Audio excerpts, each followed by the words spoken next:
Amazon dropped like a preview trailer of their new series that they're doing, which is basically the equivalent to, if anybody out there has seen Full Swing on Netflix for the golfers, or Drive to Survive, the F1 show on Netflix. And this comes from the producers of Drive to Survive. Actually, they've hired them and make this doc and follow around a bunch of NHLers and do the inside look on their lives. William Nylander was featured in the preview trailer along with David Pastrnak and a couple other NHLers, and we got a full list, and they say among others at the end of this list, but some of the names they mention that'll be featured in the in-depth doc is Connor McDavid, Matthew Tkachuk, Jacob Trouba, Leon Draisaitl, David Pastrnak, Jeremy Swayman, Quinn Hughes, Jack Eichel, Willie Forsberg, Philip Forsberg, and Gabriel Landeskog. So, CJ, I know you know some things about what's been filmed already, but no spoilers for the people out there.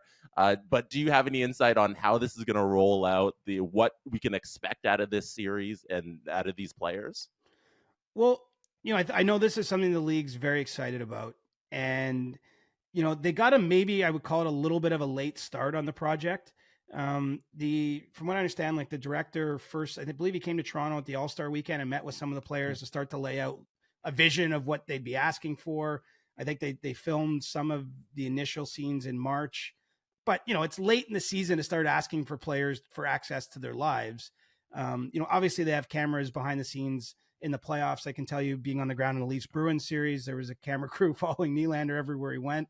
And he had kind of a newsy first round, right? There was those games he missed with the migraine issue to start the series. He scored a couple goals when he came back. So, I'm sure you'll get that sort of requisite behind the scenes stuff from the ice rink, from the hockey rink. But, I think they really want to tell the stories of the players themselves. And in some cases, maybe their family members. And so I don't know to what degree they ended up being able to get access to that thing. I do know they're hoping this is more than just a one-off. And so let's hope it's good enough that, they can take an even better run at it the next time around. But, the other thing I was told early on is that they plan to basically overfilm, right? Like they're filming a lot of different players just in case, because, when you start in March and even April, you don't know which team's going to be playing for the cup. And obviously the teams that play the longest, I think those players will probably be featured the most prominently. And so you're looking there at Connor McDavid, Leon Draisaitl, and Matthew Tkachuk, who are, part of the two teams contesting the Stanley Cup final. I think you'll see a lot of them. I know with Nylander and Pastrnak, obviously they played together in South Italia and Sweden as kids, teenagers. Their friendship goes back that far. I know that they did something together, and it's only natural the way it turned out. The Leafs and Bruins play in the first round, and one of those two scored the overtime winning goal in Game 7. I won't spoil that in case you missed what happened there. But I'm sure that's a neat little storyline in addition to what was going on with Nylander. And I think they really do. I really like the Full Swing, Jesse. I'm a golf fan in my day-to-day life, and I love the 2 seasons they've put out of that show. So I'm very optimistic we're going to see the players in a different light. That we're going to, I think hardcore hockey fans have an appreciation of what the battle is like to win a Stanley Cup, what the players go through. But, there's a chance to draw casual viewers into that, because some people, like I watched the tennis documentary. I can't remember what that one was called. Do you remember? Breakpoint?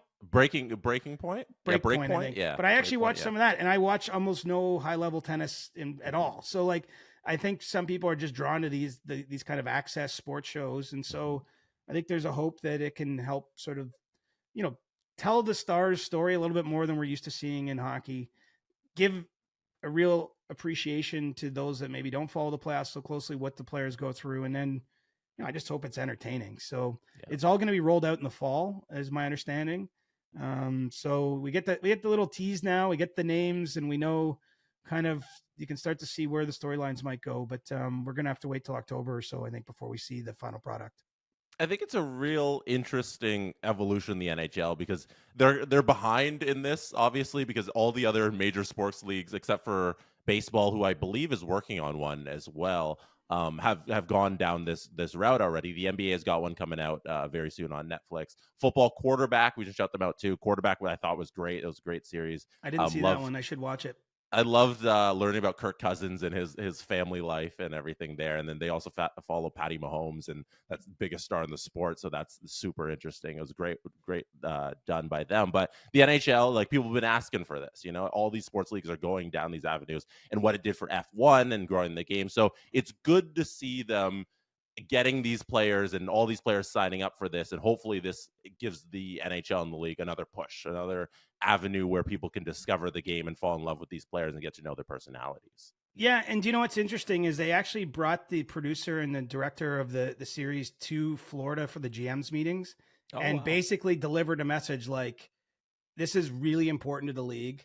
This is something that we have to get behind. We know traditionally maybe some teams haven't wanted to provide this kind of access, or they've made it difficult. Like this is so important. We're bringing these guys in the room. Listen to them, trust them. And so, I haven't heard yet how that's gone. I'm sure we'll get a better sense maybe as we get through the playoffs here.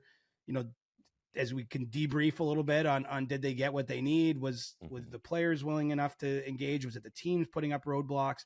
But I think that has been part of the problem in the NHL. And I don't even remember way back. I think the first Road to the Winter Classic, the Pittsburgh Washington one, was the gold standard for me of hockey behind the scenes shows. Like they really did show different personalities. They showed the coaches losing it on play. Like it got more and more sanitized over time. Like even Yeah. that year that they were embedded with the Leafs for an entire season, and they ended up losing that blowing that 3-1 lead to Montreal in round one. Like there had to have been much better things, much more tension behind the scenes that wasn't Oh shown. I yeah. think because I've just heard secondhand, I'll call it, that there was a lot of interesting scenes that were like included in the first cut that got cut. Yep. Because you've got the players themselves, you got the players association, you got the league, and so I don't know. I just hope that they're willing to like allow this. I'm not saying it has to be a bunch of swearing, or I'm not even thinking of one thing in particular, but I just hope it's not completely sanitized. Like Hmm. there's an understanding.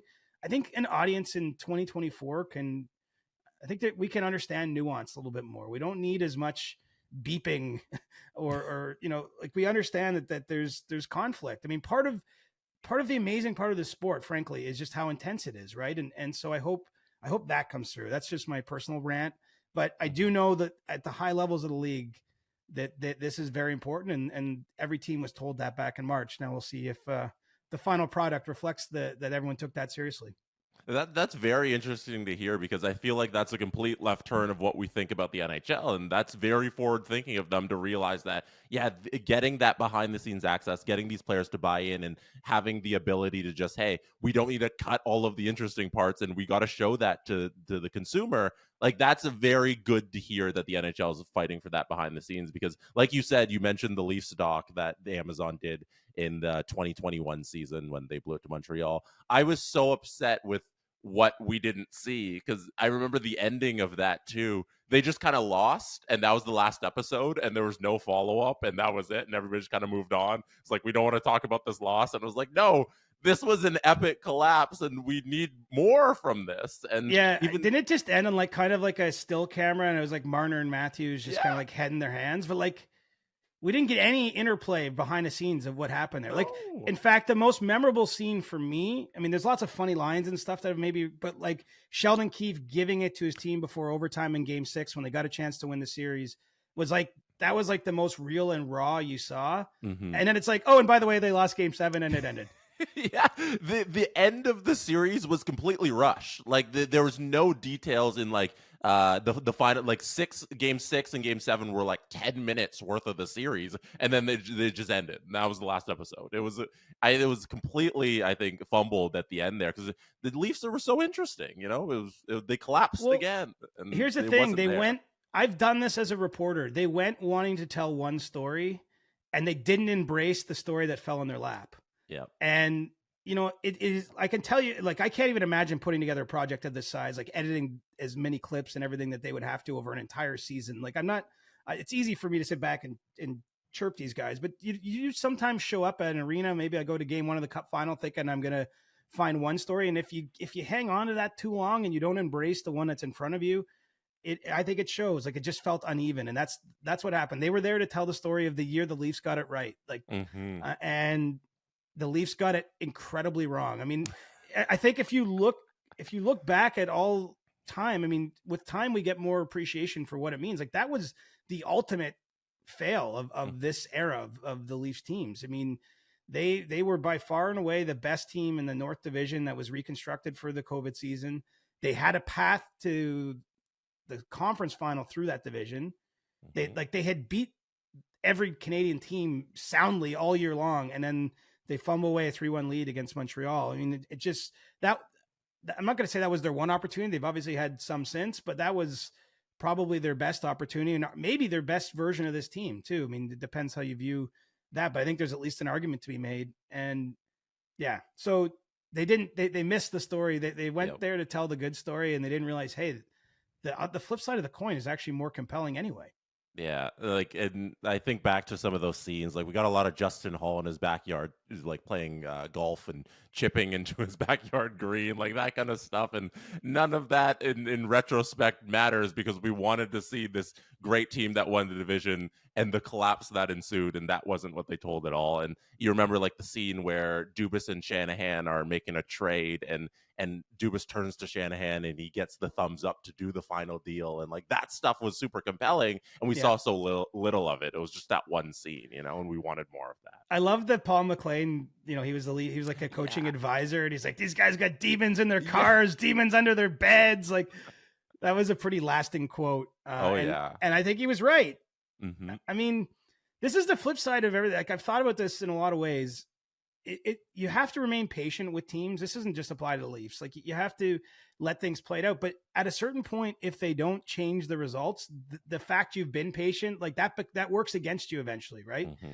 And so you're always trying to thread that needle, and it just feels like the Leafs haven't quite knocked down their demons yet.